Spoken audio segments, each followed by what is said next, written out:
ಇವಾಗ ನಾವು R P F S I ಕ್ವಶನನ್ನು ಸಾಲ್ವ್ ಮಾಡೋಣ. Welcome to Shivakumar Mangeni classes. ನಾನು ನಿಮ್ಮ ಶಿವಕುಮಾರ್ ಸರ್. ನಮ್ಮ ಆ್ಯಪಲ್ಲಿ ಆರ್ ಆರ್ ಬಿ ಕೋರ್ಸ್ ಆರಂಭವಾಗಿದೆ. ಒಂದೇ ಕೋರ್ಸಲ್ಲಿ R P F, N T P C ಮತ್ತು ಗ್ರೂಪ್ ಡಿಯ ಮ್ಯಾಥಮೆಟಿಕ್ಸ್ ಮತ್ತು ರೀಸನಿಂಗು, ಅದರ ಜೊತೆಗೆ ಅಡ್ವಾನ್ಸ್ ಮ್ಯಾಥ್ಸನ್ನು ಕವರ್ ಮಾಡಲಾಗೋದು. ಕೋರ್ಸ್ ಫೀಸು $999 ಆಗಿರುತ್ತೆ ಮತ್ತು 1 ವರ್ಷದ ವ್ಯಾಲಿಡಿಟಿ ಇರುತ್ತದೆ. ಕೆಳಗೆ ಕೊಟ್ಟಿರುವ ಲಿಂಕನ್ನು ಕ್ಲಿಕ್ ಮಾಡಿ ಆ್ಯಪನ್ನು ಡೌನ್ಲೋಡ್ ಮಾಡಿಕೊಂಡು ಡೆಮೋ ಕ್ಲಾಸನ್ನು ಅಟೆಂಡ್ ಮಾಡ್ಬೋದು. ಕೋರ್ಸ್ ಜಾಯ್ನ್ ಆಗಲು ಆಸಕ್ತಿ ಇದ್ದರೆ 8904-121284 ನಂಬರ್ಗೆ ಕಾಂಟ್ಯಾಕ್ಟ್ ಮಾಡಿ. ಸಿಂಪ್ಲಿಫಿಕೇಶನ್ ಕ್ವಶನ್ ಇದೆ. ಸಿಂಪ್ಲಿಫಿಕೇಶನ್ ಕ್ವಶನ್ ಬಂದರೆ ನಾವು ವಿ ಬಾಡ್ಮಸ್ ರೂಲನ್ನು ಅಪ್ಲೈ ಮಾಡಬೇಕು. ವಿ ಬಾಡ್ಮಸ್, ವಿ ಅಂತಂದರೆ ವೆನಿಕ್ಯುಲಮ್ ಬಾರ್ ಅಂತ ಇಲ್ಲ. ಅದಾದಮೇಲೆ ಬ್ರ್ಯಾಕೆಟ್ಸ್ ಬಿ. ಬ್ರ್ಯಾಕೆಟ್ಸಲ್ಲಿ 3 ಟೈಪು, ಒಂದು ಕಾಮನ್ನು, ಅದಾದಮೇಲೆ ಫ್ಲವರು, ಅದಾದಮೇಲೆ ಸ್ಕ್ವೇರ್. ಅಂದರೆ ಫಸ್ಟ್ ಇವಾಗ ಕಾಮನ್ ಬ್ರ್ಯಾಕೆಟನ್ನು ಸಾಲ್ವ್ ಮಾಡಿ, ಅದಾದಮೇಲೆ ಫ್ಲವರು, ಅದಾದಮೇಲೆ ಸ್ಕ್ವೇರ್ ಬ್ರ್ಯಾಕೆಟನ್ನು ಸಾಲ್ವ್ ಮಾಡ್ಕೋಬೇಕು. ಇಲ್ಲಿ ಕಾಮನ್ ಬ್ರ್ಯಾಕೆಟನ್ನು ಸಾಲ್ವ್ ಮಾಡಿದರೆ ಫಸ್ಟ್ ಇವಾಗ 4ರಲ್ಲಿ 3 ಕಳೆದ್ರೆ 1 ಬಂತು. 19/1 ಅಂತಂದರೆ ಜಸ್ಟ್ 19 ಅಂತ ತಗೊಳ್ಳೋಣ, ಇಂಟು ಅದಾದಮೇಲೆ 6 1 6 5 5 ಪ್ಲಸ್ ಆಯಿತಾ. ಈಗ ನೆಕ್ಸ್ಟ್ ನೋಡಿ, ಇನ್ನೊಂದು ಬ್ರ್ಯಾಕೆಟ್ ಇದೆ. ಇವಾಗ ಬ್ರ್ಯಾಕೆಟ್ ಒಳಗಡೆ ಫಸ್ಟ್ ನಾವು ಇಂಟೂನ ಸಾಲ್ವ್ ಮಾಡ್ಕೋಬೇಕು. 19 1 19 ಪ್ಲಸ್ 5 ಅಂತಂದರೆ ಎಷ್ಟಾಯ್ತು ಇವಾಗಿದು? 2 ಕೂಡಿಸಿದ್ರೆ 24 ಆಯ್ತಾ. ಇವಾಗ ಹೊರಗಡೆ ಇನ್ನೊಂದು ಬ್ರ್ಯಾಕೆಟ್ ಇದೆ. ಅಂದರೆ ಇಲ್ಲಿ ಡಿವಿಷನ್ ಇರೋದ್ರಿಂದ ಡೈರೆಕ್ಟಾಗಿ ನಾವು ಕಡ್ತಾ ಹೊಡಿಬೋದು. 5 1 5 6 ಫಸ್ಟ್ 6 ಬಂದಿರೋದ್ರಿಂದ ನೋಡಿ ಡೈರೆಕ್ಟಾಗಿ ನಾವು 6 ಅಂತ ತೊಗೋಬೋದು. ಇನ್ ಕೇಸ್ ಅದು ಫಸ್ಟ್ 1 ಬಂದಿದ್ರೆ 1/6 ಆಗ್ತಿತ್ತು. ಇವಾಗ ಫಸ್ಟ್ 6 ಬಂದಿರೋದ್ರಿಂದ 6 ತಗೊಳ್ಳೋಣ. ಇವೆರಡರ ಮಧ್ಯೆ ಇಂಟು ಇದೆ, ಇಂಟುವನ್ನು ಮಾಡಿದ್ರೆ 24 ಇಂಟು 6 ಮಾಡಿದ್ರೆ ಫೈನಲ್ ಆನ್ಸರ್ ಬರುತ್ತೆ. 6 4 24. ನೆಕ್ಸ್ಟು 6 7 12 ಪ್ಲಸ್ 2 ಅಂತಂದರೆ 14. ಆಪ್ಷನ್ 1ರಲ್ಲಿ 144 ಇದೆ. ಆಪ್ಷನ್ 1 ಅನ್ನೋದು ಫೈನಲ್ ಆನ್ಸರ್ ಆಗುತ್ತೆ. ಆಪ್ಷನ್ 1 ಅನ್ನೋದು ಫೈನಲ್ ಆನ್ಸರ್.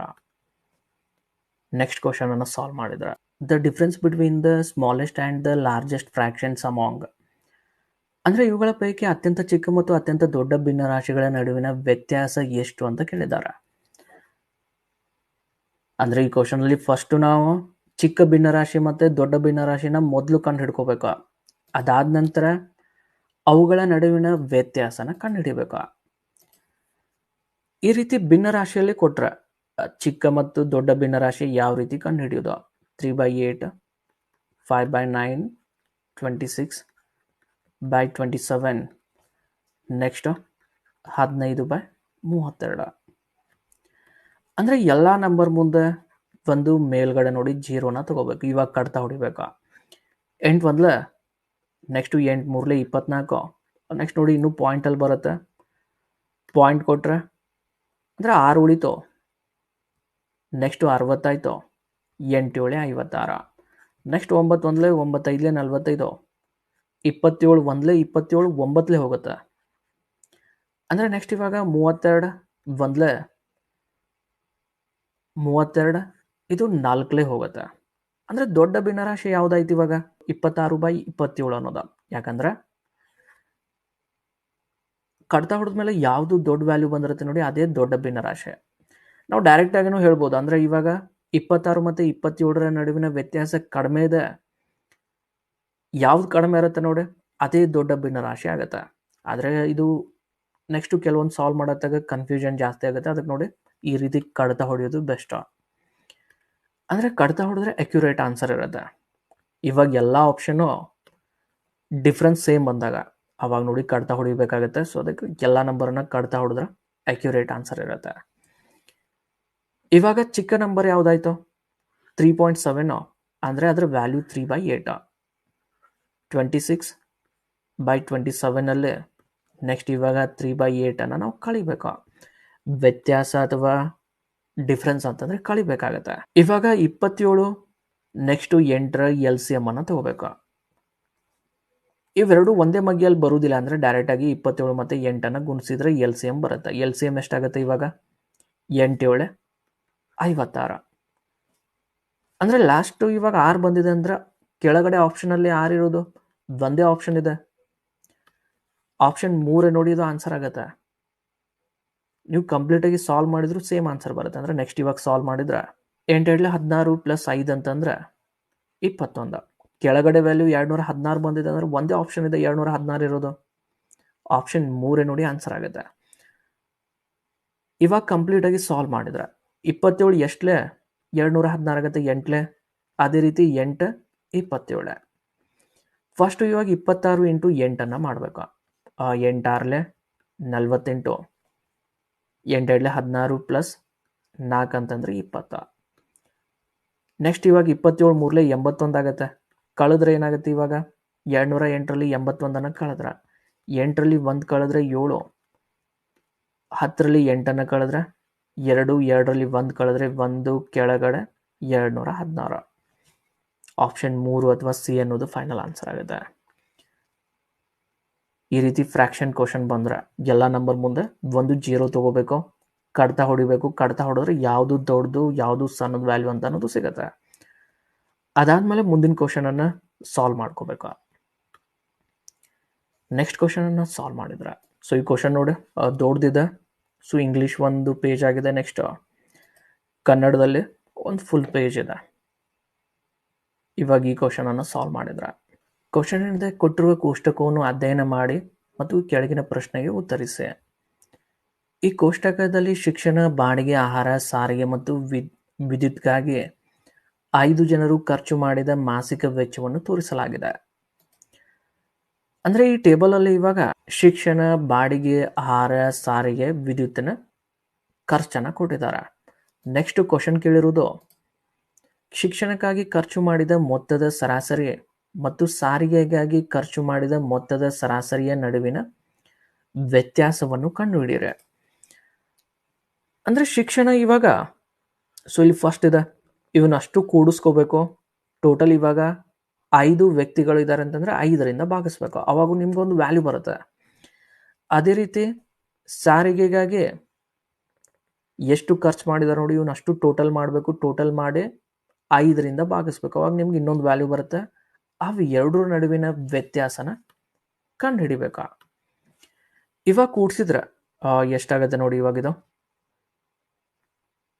ಕೂಡಿಸಿದ್ರೆ 0, ನೆಕ್ಸ್ಟು 0, 4 + 5 ಅಂದರೆ 9, 5 + 6, 5 + 6 11, 11 + 5 ಅಂತಂದ್ರೆ 16, 16 + 6 ಅಂದರೆ 22, 22 + 7 ಅಂತಂದರೆ 29. ಅಂದರೆ ಶಿಕ್ಷಣ ಇವಾಗ ಟೋಟಲ್ 29,900 ಆಗಿದೆ. ನೆಕ್ಸ್ಟ್ ಇವಾಗ ನಾವು 5ರಿಂದ ಭಾಗಿಸ್ಬೇಕು, ಯಾಕಂದರೆ ಆವ್ರೇಜ್ ಅಂತಂದರೆ 5ರಿಂದ ಭಾಗಿಸ್ಬೇಕು. 5 1ಲೇ 5 5ಲೇ 25, 4 ಉಳಿತು 5 9ಲೇ 45, 4 ಉಳಿತು 5 8ಲೇ 40, ಮುಂದೆ ಒಂದು 0. 5,980 ಅನ್ನೋದು ಇದು ಶಿಕ್ಷಣದ ಸರಾಸರಿ ಆಯಿತು. ಅದೇ ರೀತಿ ನಾವು ಸಾರಿಗೆ ಸರಾಸರಿ ಕಂಡುಹಿಡಿಬೇಕು. ಅದಾದಮೇಲೆ ನೆಕ್ಸ್ಟು 2ರ ವ್ಯತ್ಯಾಸನ ಕಂಡುಹಿಡಿಬೇಕು. ಇವಾಗ ಇವನ್ನೆಲ್ಲ ಸೇರಿಸಿದ್ರೆ ಎಷ್ಟಾಗತ್ತೆ ನೋಡಿ. ಇದು 0, ನೆಕ್ಸ್ಟು 0, 5 + 6 ಅಂದರೆ 11, 11 + 4 ಅಂತಂದರೆ 15, 3 + 4 7, 10, 14, 18 + 1 ಅಂದರೆ 19. ಟೋಟಲ್ ಇವಾಗ 5 ಜನ ಇದ್ದಾರೆ, 5ರಿಂದ ಭಾಗಿಸಿದ್ರೆ 5 1ಲೇ 5 3ಲೇ 15, 4 ಉಳಿತು 5 9ಲೇ 45, ಮುಂದೆ 2 0. ಇವಾಗ ಫೈನಲ್ ಆಗಿ ನಾವು ಇವು 2ರ ವ್ಯತ್ಯಾಸನ ಕಂಡುಹಿಡಿಬೇಕು. ಅಂದರೆ 5,980ರಲ್ಲಿ 3,900 ಕಳಿಬೇಕು. 0ರಲ್ಲಿ 0 ಕಳೆದ್ರೆ 0, 8ರಲ್ಲಿ 0 ಕಳೆದ್ರೆ 8, 9ರಲ್ಲಿ 9 ಕಳೆದ್ರೆ 0, 5ರಲ್ಲಿ 3 ಕಳೆದ್ರೆ 2. 2,080 ಅನ್ನೋದು ಫೈನಲ್ ಆನ್ಸರ್ ಆಪ್ಷನ್ 3ರಲ್ಲಿದೆ. ಆಪ್ಷನ್ 3 ಅನ್ನೋದು final answer. Option 3 final answer ಆಗುತ್ತೆ. ನೆಕ್ಸ್ಟ್ ಕ್ವಶನನ್ನು ಸಾಲ್ವ್ ಮಾಡಿದ್ರೆ at what rate % per annum will a certain sum of money multiply itself by 55 times in 2 years, the interest being compounded annually. ಅಂದರೆ ವರ್ಷಕ್ಕೊಮ್ಮೆ ಬಡ್ಡಿಯನ್ನು ಲೆಕ್ಕ ಮಾಡುವ ರೀತಿಯಲ್ಲಿ ಒಂದು ನಿರ್ದಿಷ್ಟ ಮೊತ್ತವು ವಾರ್ಷಿಕ ಶೇಕಡ ಎಷ್ಟು ಬಡ್ಡಿಯ ದರದಲ್ಲಿ 2 ವರ್ಷಗಳಲ್ಲಿ 55 ಪಟ್ಟು ವೃದ್ಧಿಯಾಗುತ್ತದೆ? ಈ ಕ್ವಶನ್ ನೋಡಿ ಸ್ವಲ್ಪ ಡಿಫ್ರೆಂಟ್ ಆಗಿದೆ. ಅದಾದ್ಮೇಲೆ ಕ್ವಶನ್ನು ಡಿಫಿಕಲ್ಟ್ ಇದೆ. ಈ ಕ್ವಶನ್ನು ಹೊಸ ಕ್ವಶನ್ ಇದೆ, ಅದಾದ್ಮೇಲೆ ಡಿಫಿಕಲ್ಟ್ ಇದೆ, ಯಾಕಂದ್ರೆ ಡೈರೆಕ್ಟ್ ಆಗಿ ಕ್ವಶನ್ ಅನ್ನ ಸಾಲ್ವ್ ಮಾಡಕ್ ಬರುದಿಲ್ಲ. ಇದನ್ನ ಫಸ್ಟ್ ನಾವು ಫಾರ್ಮುಲಾ ಅಲ್ಲಿ ಯಾವ ರೀತಿ ಸಾಲ್ವ್ ಮಾಡ್ತಾರೆ ಅನ್ನೋದನ್ನ ನೋಡೋಣ. ಅದಾದ್ಮೇಲೆ ನೆಕ್ಸ್ಟ್ ಶಾರ್ಟ್ ಕಟ್ ಅಲ್ಲಿ ಯಾವ ರೀತಿ ಸಾಲ್ವ್ ಮಾಡೋದನ್ನೋದನ್ನ ನೋಡೋಣ. ಇವಾಗ 55 ಇದೆನಾ, ಜಸ್ಟ್ ನಾವು 55 ರೂಟ್ ಅನ್ನ ಕಂಡುಹಿಡಿಬೇಕು. ಶಾರ್ಟ್ ಕಟ್ ಅಲ್ಲೇ ನೋಡಿ ಕಂಡುಹಿಡಿಯಿರಿ ಯಾವ ರೀತಿ. ರೂಟ್ 55 ಅಂತಂದ್ರೆ 49 ಪ್ಲಸ್ 6 ಅಂತ ತಗೋಬೇಕು. ಅಂದ್ರೆ ರೂಟ್ 49 ಅಂತಂದ್ರೆ 7. ಇವಾಗ ಇಲ್ಲಿ 6 ತಗೋಬೇಕು, 7 ಡಬಲ್ ಮಾಡಿದ್ರೆ 14. ಇವಾಗ ಇದನ್ನ ಸಾಲ್ವ್ ಮಾಡಿದ್ರೆ 14 7 98 ಪ್ಲಸ್ 6 ಅಂತಂದ್ರೆ 104, ಕೆಳಗಡೆ 14ರಿಂದ ಭಾಗಿಸಿದ್ರೆ 14 ಒಂದ್ಲೆ 14 7 98. ನೆಕ್ಸ್ಟ್ ನೋಡಿ 6 ಉಳಿತು, ಪಾಯಿಂಟ್ ಕೊಟ್ರೆ 60. 14 4 56, 4 ಉಳಿತು 40 ಆಯ್ತು. 14 2 28. ಅಂದ್ರೆ 7.42 ಬಂದಿದೆ ಅಂತಂದ್ರೆ ಮತ್ತೇನ್ ಮಾಡ್ಬೇಕು ನಾವು, ಇದಕ್ಕೆ ಇಂಟು 100 ಮಾಡ್ಕೋಬೇಕು. ಅಂದ್ರೆ 742 ಆಯ್ತು. ಅದರಲ್ಲಿ ಮತ್ತೆ 100 ಕಳೆದ್ ಬಿಟ್ರೆ 642 ಆಯ್ತು. ಆದ್ರೆ 642 ಅಂತಂದ್ರೆ ಇದಕ್ಕಿಂತ ಕಡಿಮೆ ಇರೋ ವ್ಯಾಲ್ಯೂನ ಆನ್ಸರ್ ಮಾಡ್ಕೋಬೇಕು. ಅಂದ್ರೆ ಆಪ್ಷನ್ 4ರಲ್ಲಿದೆ, ಆಪ್ಷನ್ 4 ಅನ್ನೋದು ಫೈನಲ್ ಆನ್ಸರ್. ಜಾಸ್ತಿ ಇದ್ದಿದ್ದ ವ್ಯಾಲ್ಯೂ ಆನ್ಸರ್ ಮಾಡಿದ್ರೆ ನೋಡಿ ರಾಂಗ್ ಆಗುತ್ತೆ. ನಮ್ಗೇನು ಆನ್ಸರ್ ಬಂದಿರುತ್ತೆ ಅದಕ್ಕಿಂತ ಕಡಿಮೆ ವ್ಯಾಲ್ಯೂನ ಆನ್ಸರ್ ಮಾಡ್ಕೋಬೇಕು. ಆಪ್ಷನ್ 4 ಅನ್ನೋದು ಫೈನಲ್ ಆನ್ಸರ್. ಈ ಕ್ವಶನ್ ರಿಪೀಟ್ ಬಂದ್ರೆ ನೆಕ್ಸ್ಟ್ ಟೈಮು ಇಲ್ಲೇನು ನಂಬರ್ ಇರುತ್ತೆ ಅದನ್ನ ರೂಟನ್ನು ಮಾಡ್ಕೋಬೇಕು. ರೂಟನ್ನು ಡೈರೆಕ್ಟಾಗಿ ನೋಡಿ ನಿಮ್ಗೆ ರೂಟನ್ನು ಮಾಡೋದು ಅಂದರೆ ಈ ರೀತಿ ನಂಬರ್ ಕೊಟ್ರೆ ಸಪ್ರೇಟ್ ಮೆಥಡನ್ನು ಫಾಲೋ ಮಾಡಬೇಕು. ರೂಟ್ 55 ಸಾಲ್ವ್ ಮಾಡ್ಬೇಕಂದ್ರೆ ರೂಟ್ 49 ಪ್ಲಸ್ 6 ಅಂತ ತಗೋಬೇಕು. ರೂಟ್ 49 ಅಂತಂದರೆ 7 ಪ್ಲಸ್ 6, ನೆಕ್ಸ್ಟು 7 ಡಬಲ್ ಮಾಡಿದರೆ 14. ಸಿಂಪ್ಲಿಫೈ ಮಾಡಿದರೆ 7.42 ಬಂತು. ಇಂಟು 100 ಮಾಡಿದರೆ 742, ಮತ್ತೆ 100 ಕಳಿಬೇಕು 642. 642 ಆನ್ಸರ್ ಬಂದಿದೆ ಅಂದರೆ ಅದಕ್ಕೆ ಕಡಿಮೆ ಇರೋ ವ್ಯಾಲ್ಯೂಸನ್ನು ತಗೋಬೇಕು. ಆಪ್ಷನ್ 4ರಲ್ಲಿದೆ, ಆಪ್ಷನ್ 4 ಅನ್ನೋದು ಫೈನಲ್ ಆನ್ಸರ್. ಸಿಂಪ್ಲಿಫಿಕೇಶನ್ ಕ್ವಶನ್ ಇದೆ. ಅಂದರೆ ಫಸ್ಟ್ ನಾವು ಯಾವುದೇ ಕ್ವಶನನ್ನು ಸಾಲ್ವ್ ಮಾಡ್ತಾ ಇದ್ದಾಗ ರೂಟ್ ಇದ್ರೆ ನೋಡಿ ಫಸ್ಟು ಅದನ್ನ ಸಾಲ್ವ್ ಮಾಡ್ಕೋಬೇಕು. ಅಂದರೆ ರೂಟ್ 2704 ಅನ್ನೋದು ವ್ಯಾಲ್ಯೂ ಏನಾಗುತ್ತೆ, ವ್ಯಾಲ್ಯೂ ಗೊತ್ತಿದ್ರೆ ಡೈರೆಕ್ಟಾಗಿ ಆನ್ಸರ್ ಮಾಡ್ಕೋಬೋದು. ವ್ಯಾಲ್ಯೂ ಗೊತ್ತಿಲ್ಲ ಅಂತಂದರೆ ಶಾರ್ಟ್ಕಟನ್ನು ಯೂಸ್ ಮಾಡ್ಕೋಬೇಕು. ಯಾವ ರೀತಿ, ಲಾಸ್ಟ್ 2 ನಂಬರನ್ನು ಸಪ್ರೇಟ್ ಮಾಡಬೇಕು. 4 ಯಾವುದನ್ನು ಸ್ಕ್ವೇರ್ ಮಾಡಿದರೆ 4 ಬರುತ್ತೆ, 2 ಸ್ಕ್ವೇರು. ನೆಕ್ಸ್ಟು 8 ಸ್ಕ್ವೇರ್ ಮಾಡಿದರೆ ಲಾಸ್ಟಲ್ಲಿ 4 ಬರುತ್ತೆ. 27 ಯಾವುದು ಸ್ಕ್ವೇರ್ ಆದಮೇಲೆ ಬರುತ್ತೆ, 5 ಸ್ಕ್ವೇರ್ ಆದಮೇಲೆ 2 ಕಡೆ 5 ತಗೊಂಡ್ರೆ ಮಧ್ಯದಲ್ಲಿ 55 ಸ್ಕ್ವೇರನ್ನು ಕಂಡು ಹಿಡಿದ್ರೆ 5 ಸ್ಕ್ವೇರ್ 25, 5 6 30. 3025ಕ್ಕಿಂತ ಸಣ್ಣ ನಂಬರ್ ಇದೆ ಅಂತಂದರೆ 52 ಅನ್ನೋದು ಅದ್ರ ವ್ಯಾಲ್ಯೂ ಆಗುತ್ತೆ. ನೆಕ್ಸ್ಟ್ ನೋಡಿ ಕ್ವಶನನ್ನು ಸಾಲ್ವ್ ಮಾಡಿದ್ರೆ ಅಂದರೆ 28 ಇಂಟು 8 ಇಂಟು 9 88 ಡಿವಿಷನ್ ಮುಂದೆ ಇದರ ವ್ಯಾಲ್ಯೂ ಏನ ಬಂತು ಇವಾಗ ರೂಟ್ 2704 ಅಂತಂದರೆ 52 is equal to y plus 649 ಅನ್ನೋದು ಆಗುತ್ತೆ. ಇವಾಗ ನೆಕ್ಸ್ಟು ಸಾಲ್ವ್ ಮಾಡಿದ್ರೆ ಅಂದರೆ ರೂಲ್ ಪ್ರಕಾರ ನಾವು ಫಸ್ಟು ಭಾಗಾಕಾರನ ಸಾಲ್ವ್ ಮಾಡ್ಕೋಬೇಕು. ಭಾಗಾಕಾರ ನೋಡಿ ಸಾಲ್ವ್ ಮಾಡಿದ್ರೆ ಯಾವ ಮಗ್ಗಿಂದ ಹೋಗುತ್ತೆ, 2 ಮಗ್ಗಿ, 4 ಮಗ್ಗಿ ಹೋಗುತ್ತಾ, 4 ಮಗ್ಗಿಲ್ಲ ಕಟ್ತಾ ಹೊಡಿಬೋದ. 4 ಒಂದ್ಲೆ, ನೆಕ್ಸ್ಟು 1 ಉಳಿತು, 4 ಮೂರ್ಲೆ, ನೆಕ್ಸ್ಟು 4 2 8, 1 ಉಳಿತು, 4 4 16, 2 ಉಳಿತು, 4 7 28.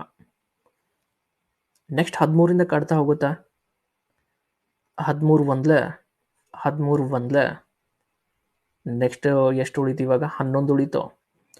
ಅಂದರೆ 13 9 ಹೋಗುತ್ತೆ. ಅಂದರೆ ಫೈನಲ್ ಆಗಿ ನೋಡಿ ಎಲ್ಲ ಕಟ್ತಾ ಹೋಯ್ತು, 19 ಉಳಿತು. ಇದ್ರ ಮುಂದೆ 28 ಇಂಟು 8 ಇಂಟು 19 ಇದೆ, y ಪ್ಲಸ್ 649. ಇವಾಗ ನೆಕ್ಸ್ಟ್ ಇದನ್ನ ಸಾಲ್ವ್ ಮಾಡಿದ್ರ ಇವು ಮೂರು ನಂಬರನ್ನು ಇಂಟು ಮಾಡ್ಕೋಬೇಕು, ಇಂಟು ಮಾಡಿ ಮತ್ತೆ 649ಇಂದ ಕಳಿಬೇಕಾಗತ್ತೆ. ಫಸ್ಟು ಆ ಮೂರು ನಂಬರನ್ನ ಇಂಟು ಮಾಡಿದ್ರೆ ಏನು ವ್ಯಾಲ್ಯೂ ಬರುತ್ತೆ ಅನ್ನೋದನ್ನು ಕಂಡು ಹಿಡ್ಕೋಬೇಕು. ಅಂದರೆ ಲಾಸ್ಟ್ ಆಪ್ಷನ್ ಏನಾದರೂ ಡಿಫ್ರೆಂಟ್ ಆಗಿದ್ದಿದ್ರೆ ನಾವು ಶಾರ್ಟ್ಕಟಲ್ಲಿ ಇದನ್ನ ಸಾಲ್ವ್ ಮಾಡ್ಕೋಬೋದಿತ್ತು. ಯಾವ ರೀತಿ ಈ ಮೂರು ನಂಬರನ್ನು ಇಂಟು ಮಾಡಿದ್ರೆ ಜಸ್ಟ್ ನೋಡಿ ಲಾಸ್ಟ್ ಡಿಜಿಟನ್ನು ಇಂಟು ಮಾಡಿದ್ರೆ 8 8 64, 4 ಬಂತು 4 9 36. ಅಂದರೆ ಲಾಸ್ಟಲ್ಲಿ 6 ಬಂದಿದೆ ಅಂತಂದ್ರೆ 6ರಲ್ಲಿ ಈ ಲಾಸ್ಟ್ ಡಿಜಿಟು 9 ಕಳೆದ್ರೆ, ಅಂದರೆ 6ರಲ್ಲಿ 9 ಕಳಿಲಿಕ್ಕೆ ಬರುವುದಿಲ್ಲ ಅಂದರೆ ಒಂದು ಕ್ಯಾರಿ ತೊಗೊಂಡ್ರೆ 16 ಆಯಿತು. 16ರಲ್ಲಿ 9 ಕಳೆದ್ರೆ 7. ಎರಡು ಆಪ್ಷನಲ್ಲಿ ಲಾಸ್ಟಲ್ಲಿ 7 ಇದಾವೆ. ಅಂದರೆ ಆಪ್ಷನ್ 1 ಮತ್ತು 4 ಅಂತೂ ಆನ್ಸರ್ ಇರೋದಿಲ್ಲ. ಆಪ್ಷನ್ 2 ಅಥವಾ 3ರಲ್ಲಿ ನೋಡಿ ಆನ್ಸರ್ ಇರುತ್ತೆ. ಇವಾಗ ಇಂಟು ಮಾಡಬೇಕಾಗತ್ತೆ. ಇಂಟು ಮಾಡಿದ್ರೆ ಏನಾಗುತ್ತೆ ನೋಡಿ, 8 8 64, 8 8 16 ಪ್ಲಸ್ 6 ಅಂತಂದ್ರೆ 22 ಇಂಟು 19 ಮಾಡಿದ್ರೆ 19 4 76. ನೆಕ್ಸ್ಟು 19 2 38 ಪ್ಲಸ್ 7 ಅಂತಂದರೆ 45. 19 2 38 ಪ್ಲಸ್ 4 ಅಂತಂದ್ರೆ 42. ಈ 649 ಅನ್ನೋದು ಈಸ್ ಈಕ್ವಲ್ ಟು ದಾಟಿದ್ರೆ ಪ್ಲಸ್ ಇದ್ರೆ ಏನಾಗುತ್ತೆ, ಮೈನಸ್ ಆಗುತ್ತೆ. ಮೈನಸ್ 649 ಮಾಡಬೇಕು. ಅವಾಗ ನೋಡಿ ಐ ವ್ಯಾಲ್ಯೂ ಸಿಗುತ್ತೆ. 16ರಲ್ಲಿ 9 ಕಳೆದ್ರೆ 7. ನೆಕ್ಸ್ಟ್ ಇವಾಗ 5ರಲ್ಲಿ 1 ಕಳೆದ್ರೆ 4, 4ರಲ್ಲಿ 4 ಕಳೆದ್ರೆ 0. ಲಾಸ್ಟಲ್ಲಿ 07 ಇರೋದು ಆಪ್ಷನ್ 3ರಲ್ಲಿ ಮಾತ್ರ. ಆಪ್ಷನ್ 3 ಅನ್ನೋದು ಫೈನಲ್ ಆನ್ಸರ್ ಆಗುತ್ತೆ. ನೀವು ಕಂಪ್ಲೀಟಾಗಿ ಸಾಲ್ವ್ ಮಾಡ್ತೇನೆ ಅಂದರೆ ಕಂಪ್ಲೀಟಾಗಿ ಸಾಲ್ವ್ ಮಾಡಿ. ನೆಕ್ಸ್ಟ್ 12ರಲ್ಲಿ 6 ಕಳೆದ್ರೆ 6, 4ರಲ್ಲಿ 1 ಕಳೆದ್ರೆ 3. ವೈ ವ್ಯಾಲ್ಯೂ ಏನಾಗುತ್ತೆ ಇವಾಗ 3607 ಅನ್ನೋದು ಫೈನಲ್ ಆನ್ಸರ್. 3607 ಅನ್ನೋದು ಫೈನಲ್ ಆನ್ಸರ್ ಆಗುತ್ತೆ. ನಮ್ಮ ಆ್ಯಪಲ್ಲಿ RRB ಕೋರ್ಸ್ ಆರಂಭವಾಗಿದೆ. ಒಂದೇ ಕೋರ್ಸಲ್ಲಿ RPF, NTPC ಮತ್ತು ಗ್ರೂಪ್ ಡಿಯ ಮ್ಯಾಥಮೆಟಿಕ್ಸ್ ಮತ್ತು ರೀಸನಿಂಗು, ಅದರ ಜೊತೆಗೆ ಅಡ್ವಾನ್ಸ್ ಮ್ಯಾಥ್ಸನ್ನು ಕವರ್ ಮಾಡಲಾಗೋದು. ಕೋರ್ಸ್ ಫೀಸು 999 ಆಗಿರುತ್ತೆ ಮತ್ತು 1 ವರ್ಷದ ವ್ಯಾಲಿಡಿಟಿ ಇರುತ್ತದೆ. ಕೆಳಗೆ ಕೊಟ್ಟಿರುವ ಲಿಂಕನ್ನು ಕ್ಲಿಕ್ ಮಾಡಿ ಆ್ಯಪನ್ನು ಡೌನ್ಲೋಡ್ ಮಾಡಿಕೊಂಡು ಡೆಮೋ ಕ್ಲಾಸನ್ನು ಅಟೆಂಡ್ ಮಾಡ್ಬೋದು. ಕೋರ್ಸ್ ಜಾಯ್ನ್ ಆಗಲು ಆಸಕ್ತಿ ಇದ್ದರೆ 8904 121284 ನಂಬರ್ಗೆ ಕಾಂಟ್ಯಾಕ್ಟ್ ಮಾಡಿ.